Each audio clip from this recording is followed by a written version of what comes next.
guys, Christian the Havre Card Man coming at you with another card discussion today on the Coalition of Scrubs. Before we get into it, be sure to check out the description below so you can go check out my channel and everyone else that is in the Coalition. Everyone here makes amazing content. You definitely need to go check out all their videos. But without further ado, let's go ahead and get into today's discussion about Ash Blossom and Joyous Spring. Now, I'm not here to say anything bad about this card because personally, I love this card. It is, I think, a really good way to balance this meta. Last time I talked about Appaloosa and how ridiculous she is and how she needs to be removed. And honestly, Ash Blossom, I think, is the better alternative in terms of more fun and interactive gameplay, because Ash Blossom is a hard once per turn, and it is a hand trap, so you actually have to draw it from your main deck rather than just going into a normal combo that might have hyper consistency to be able to set up a 4-negate board. This is only 1 negation per turn, and it only affects stuff coming from the deck.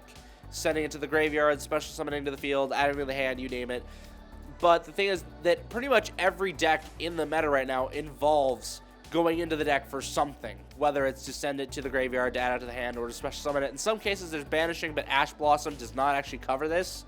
So I really think that Ash Blossom is a good way to kind of keep things balanced right now. And it, once again, just because it's a good way to disrupt combos, but not necessarily shut them down. So it gives players a chance to kind of like work around it and have more fun interacting and playing with it. I myself, I do like competitive Yu-Gi-Oh! And I also like casual. I just like to play the game in general. So I really think that like any card that allows for both players to get interaction out of the game and still have fun and not just get like completely destroyed by one card, I think is way more valuable than having a card that can just destroy an entire turn and just ruin a whole player for the game. That's not what Yu-Gi-Oh! Is about. Yu-Gi-Oh! Is here to have the fun back and forth gameplay. And it does make me a little bit sad that it's come down to being like a 1 to 2 turn game, just because of the fact that it, they go so quickly that it doesn't feel as interactive. I enjoyed the back and forth of like the anime style of game and like the earlier in the game, the way that it used to be played, like the GOAT format, where it's a little bit slower pace and a more back and forth, more strategy based. This, you just kind of pump out resources until, you just kind of out-resource your opponent, which is fine. The game is still fun as it is. It's still in a really good state right now, but we need something to kind of slow it down, and I think Ash Blossom is a good way to do that. Once again, I don't think Appaloosa is. I think Appaloosa is just, like, game-breaking and needs to be stopped. But with Ash Blossom, there are, like, you've got Called by the Grave that can stop it, and it's only a once per turn, so like it's not necessarily going to shut down an entire combo because it's just stopping one card from going wherever. So it's not like a big deal, and it doesn't even destroy. So if it's like a monster's effect on the field, it's not going to destroy it. It just negates the effect. So, I mean, really, there's not even that big of an issue with Ash Blossom. Ash Blossom is nice and balanced. That's why we're probably never going to see it hit the ban list. I really think it's a reasonable enough card that it is here to stay for a long time. There is no possible way to break this card. It's, once again, it's a hard once per turn, and it's just, I don't think it's going to go anywhere soon. But I think it is honestly one of the only perfect cards for this game, just because of how much value it can have. It is a fire monster, a zombie monster, and a tuner at level 3. So, like, there are so many things that you could do with it that actually make it a lot more fun. Whereas instead of,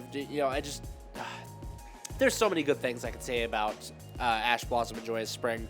There is nothing I can see against this card, and I know it's ironic because most deck profiles I make, you don't see me running Ash Blossom, or at least not in the main deck, because usually I'm more focused on building the combo decks, and I really enjoy playing those a lot because I like seeing like what decks could do. I just like seeing the different interactions and like, hey, what can I do to bring out this stuff, or like what kind of boards can I set up with this? I like seeing more of that interaction more so than like disrupting my opponent, because I like to see what I can build versus what they can build. To me, that is like the core of Yu-Gi-Oh! It's like, what can I do versus what can they do? And that's really kind of what the game is about, especially when you take it down to its essential core. It's just, that's all it is. And Ash Blossom kind of fits in there really perfectly. So, I've kind of spent 5 minutes ranting on a card that I have nothing bad to say about. But Anyways, that's all I got for this card discussion today, guys. I hope you enjoyed it. Be sure to leave your thoughts on Ash Blossom in the description, whether you hate it, whether you love it, and why. Feel free to let me know down in the comments. I'd love to hear what you guys think. So thank you guys so much for tuning in today. Once again, I hope you enjoyed the video, and I hope to see you all next time. Remember to have fun and make your move. Peace out.